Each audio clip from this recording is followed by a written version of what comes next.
देश की जनता को सबसे पहले मैं बहुत बहुत बधाई देना चाहता हूं कि लगभग आजादी के 77 साल बाद आपराधिक न्याय प्रणाली, हमारी क्रिमिनल जस्टिस सिस्टम पूर्णतया स्वदेशी हो रही है और भारतीय इथोस के आधार पर ये चलेगी। 75 साल के बाद इस कानूनों पर विचार हुआ और ये कानून जब आज से हर थाने में अपना काम करना चालू करेंगे, तब अंग्रेजों के बनाए हुए कानून निरस्त होकर भारत की संसद ने बनाए हुए कानून आएंगे। दंड की जगह न्याय लेगा, देरी की जगह स्पीडी ट्रायल और स्पीडी जस्टिस मिलेगा। और पहले सिर्फ पुलिस के अधिकारों की रक्षा की गई थी, अब पीड़ितों के अधिकारों की रक्षा और जो कंप्लेनेंट है इसके भी अधिकारों की रक्षा करने का काम होगा। तो एक नए नजरिए के साथ ये तीनों कानून आज सुबह से ही, मतलब कल मध्य रात्रि से काम करना शुरू किए हैं। अब इंडियन पिनल कोड, जिसको आईपीसी कहते थे, 1860 से जो कानून था, इसकी जगह बीएनएस भारतीय न्याय संहिता आएगी। क्रिमिनल प्रोसीजर कोड, जिसको सीआरपीसी कहते थे, जो 1898 से अमल में था, इसकी जगह भारतीय नागरिक सुरक्षा संहिता बीएनएस आएंगे। और इंडियन एविडेंस एक्ट 1872 से जो इस देश की क्रिमिनल जस्टिस सिस्टम को गवर्न करता था, इसकी जगह भारतीय साक्ष्य अधिनियम बीएसए लागू होगा। तो बीएनएस, बीएनएसएस और बीएसए के लागू होने से पूरी न्याय प्रणाली का आपराधिक कानूनों की पूर्णतया इसके अंदर हम कह सकते अब भारतीय आत्मा है। इसके ढेर सारे प्रावधान ऐसे किए गए हैं जिससे कई समूहों को फायदा होगा। कई सारी दफाएं जो अंग्रेजों के समय से विवाद में रही, इसको हटाकर आज के समय के अनुकूल धाराएं जोड़ी गई है। और कई सारी ऐसी चीजें जिससे भारतीय नागरिकों को परेशानी थी, इसको हटाकर नए प्रावधान किए गए हैं। सबसे पहले हमने इसमें हमारे संविधान के स्पिरिट के तहत दफाओं की और चैप्टर्स की प्रायोरिटी तय की है। सबसे पहली प्रायोरिटी महिलाओं और बच्चों के अपराध को दी गई है और मैं मानता हूं कि ये करने की बहुत समय से पहले जरूरत थी।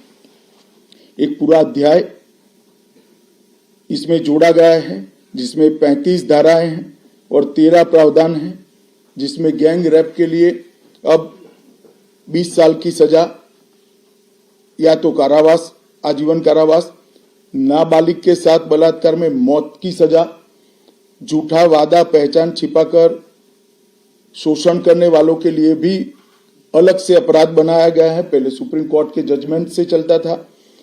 पीड़िता का बयान उसके घर पर महिला अधिकारियों की उपस्थिति में और अपने परिजनों की उपस्थिति में लेने का भी प्रावधान किया है। और इसके साथ साथ ऑनलाइन एफआईआर की व्यवस्था से भी ढेर सारी उत्पीड़न का सामना कर रही महिला एम्बरेसमेंट से बच पाएगी, ऐसा हमारा मानना है। सालों से देश भर में मॉब लिंचिंग के अपराध के लिए कानून में कोई प्रावधान नहीं था। प्रावधान करने की मांग होती थी। पहली बार मॉब लिंचिंग को परिभाषित किया गया है। नस्ल, जाति, समुदाय, लिंग, जन्म स्थान, भाषा और अन्य कारणों से जो मॉब लिंचिंग होता है, इसमें 7 वर्ष के कारावास से लेकर मृत्यु की सजा और आजीवन कारावास तक इसके अंदर जोड़ा गया है। तो एक बहुत बड़े समय से जो मांग थी वो पूरी होने जा रही है। राजद्रोह एक ऐसा कानून था जो अंग्रेजों ने अपने शासन की रक्षा के लिए बनाया, चाहे महात्मा गांधी हो, चाहे तिलक महाराज हो, चाहे सरदार पटेल हो, सभी लोग यही कानून के तहत 6-6 साल की सजा काटे थे। इसी कानून के तहत केसरी पर प्रतिबंध लगाया गया था। वो अपने राज्य की सुरक्षा के लिए अंग्रेजों ने बनाया हुआ कानून था। राजद्रोह को हमने जड़ से समाप्त कर दिया है और देश विरोधी हरकतों के लिए नई धारा लेकर आए हैं। पहले सरकार के खिलाफ स्टेटमेंट देना गुनाह था, अब भारत की एकता और अखंडता को क्षतिग्रस्त करने के लिए ये कानून अमल में आएगा। तो आजादी के इतने सालों के बाद ये कानून में बदलाव हुआ है, जो एक बहुत बड़ा परिचायक है हमारे संविधान के स्पिरिट का। मैं आप सभी के सामने बड़े विश्वास के साथ कहता हूं कि ये तीनों कानूनों के पूर्ण स्पिरिट के साथ देश भर में लागू होने के बाद ये कानून सबसे आधुनिक न्याय प्रणाली का सर्जन करेंगे। टेक्नोलॉजी को हमने न केवल अपनाया है, आने वाले 50 सालों तक टेक्नोलॉजी में जो भी अनुसंधान होने की संभावनाएं हैं, इस सबको कानून के अंदर हमने व्याख्या के तौर पर समाहित किया है, जैसे आने वाले समय में भी जो अनुसंधान होंगे वो व्याख्यायित किए गए। ये विश्व की सबसे आधुनिक न्याय प्रणाली बनेगी, इसका मुझे विश्वास है। कंप्यूटराइजेशन की प्रक्रिया ऑलरेडी पूरी हो गई है। 99.9% थाने कंप्यूटराइज हो चुके हैं। ई रिकॉर्ड जनरेट करने की प्रक्रिया भी हमने 2019 से ही चालू कर दी थी। 0 FIR, ई FIR, चार्जशीट और जवाब, ये सभी डिजिटल होगा। किसी को बड़े बड़े जेरोक्स निकालकर करने की जरूरत नहीं है। 1 लाख पेज की चार्जशीट भी एक छोटे से पेन ड्राइव से जजेस के सामने जाएगी और पक्षकर्ताओं को दिए जाएगी। 90 दिन के अंदर इस कानून में पीड़ित को, जिन्होंने न्याय की गुहार की है, उनको अपने केस का प्रोग्रेस ऑटोमेटिकली ऑनलाइन भेजा जाएगा। हमने इसके अंदर 7 साल और उससे ज्यादा सजा वाले सभी गुना में फॉरेंसिक की टीम की विजिट को कंपलसरी कर फॉरेंसिक एविडेंस को कानूनी जामा पहनाने का काम किया है। मैं मानता हूं कि इससे बहुत फायदा होगा। दोष सिद्धि का प्रमाण हम बहुत आगे तक ले जा पाएंगे। साक्ष्यों की रिकॉर्डिंग और जांच पड़ताल में रिकॉर्डिंग की अनुमति दी है। वीडियोग्राफी को सर्च और सीजर के वक्त पर अनिवार्य किया है, जिससे किसी को फंसाने की कोई साजिश न हो पाए। ई बयान बलात्कार की पीड़िता का या छेड़खानी की पीड़िता का ई बयान को भी कानूनी माना गया है और कोर्ट में ऑडियो वीडियो के माध्यम से पेशी करने का भी प्रावधान हमने किया है।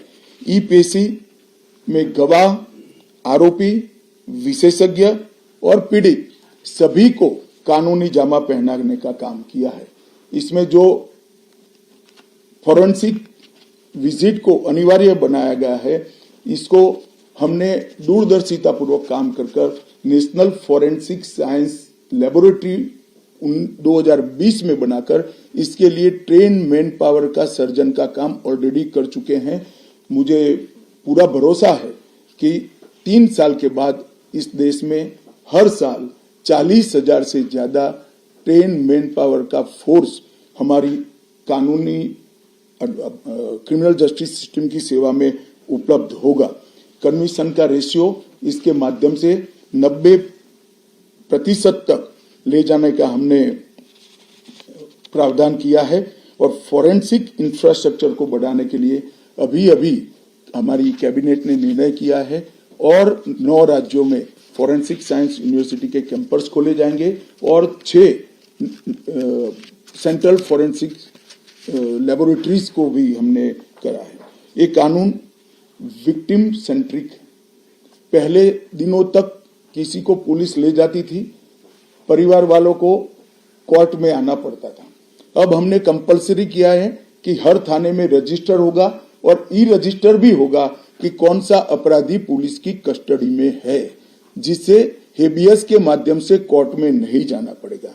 तलाशी और रेड दोनों स्थिति में वीडियोग्राफी की जाएगी, जिससे पुलिस के अधिकारों का दुरुपयोग न हो पाए। और हमने अपराधियों को बेल को भी लंबे समय तक लंबित केसों में कानूनन बना दिया है, जिसमें एक निश्चित समय मर्यादा अपराध के अंदर जो सजा है उसके अनुपात में हो जाने के बाद जेल सुपरिटेंडेंट की जिम्मेदारी होगी कि इसको बेल पर रिहा किया जाए। तो इसके लिए कोर्ट में किसी को जाने की जरूरत नहीं पड़ेगी। इसमें विक्टिम को अपनी बात रखने का मौका मिलेगा, इंफॉर्मेशन का अधिकार मिलेगा और नुकसान के लिए क्षतिपूर्ति का भी अधिकार पहली बार भारतीय कानूनों में हम करने जा रहे हैं। 0 एफआईआर, विक्टिम की एफआईआर की प्रति की निःशुल्क प्राप्ति और 90 दिन में जांच का रिपोर्ट देने से इससे बहुत बड़ा फायदा होगा।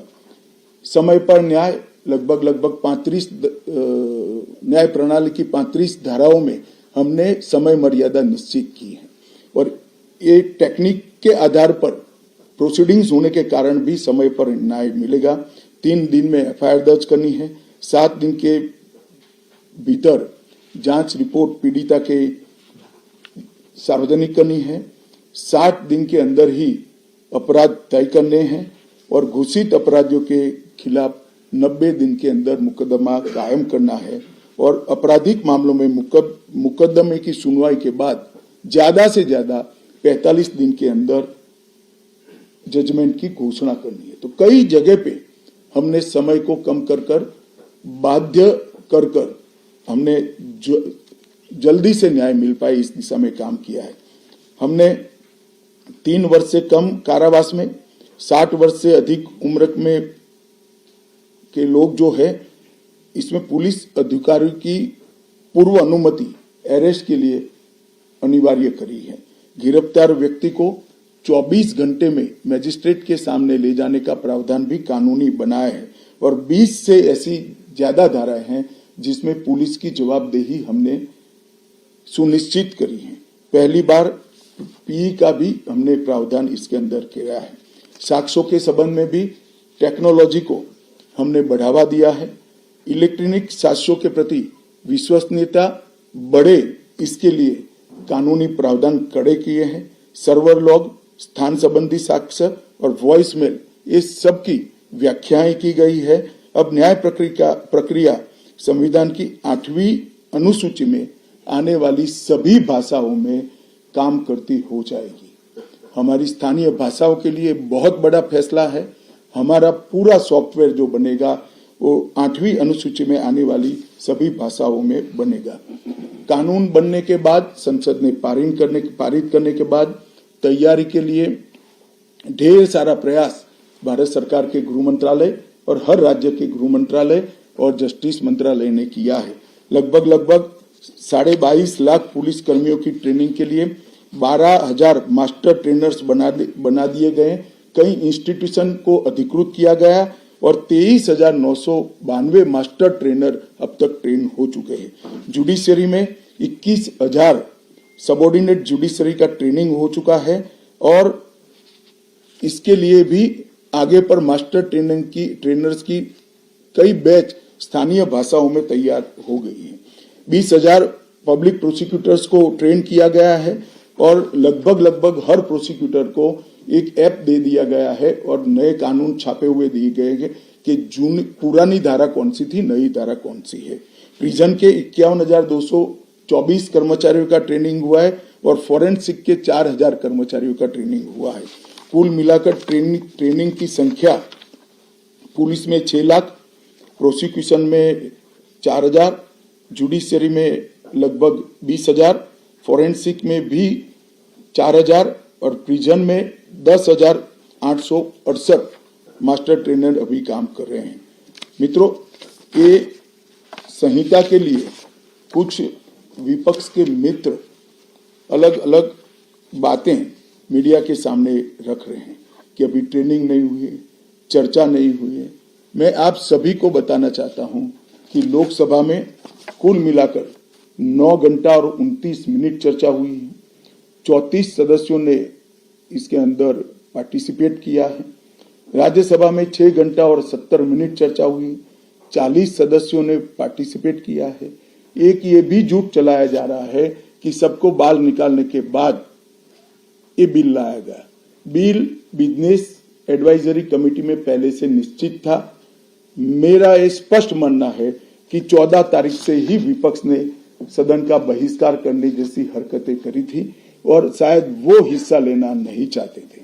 और दोनों सदनों में 14 तारीख में लोकसभा में 96 और राज्यसभा में 46 सदस्यों ने ऐसी हरकतें की जिससे पीठासीन अधिकारी उनको बाहर करने के लिए मजबूर हो जाए।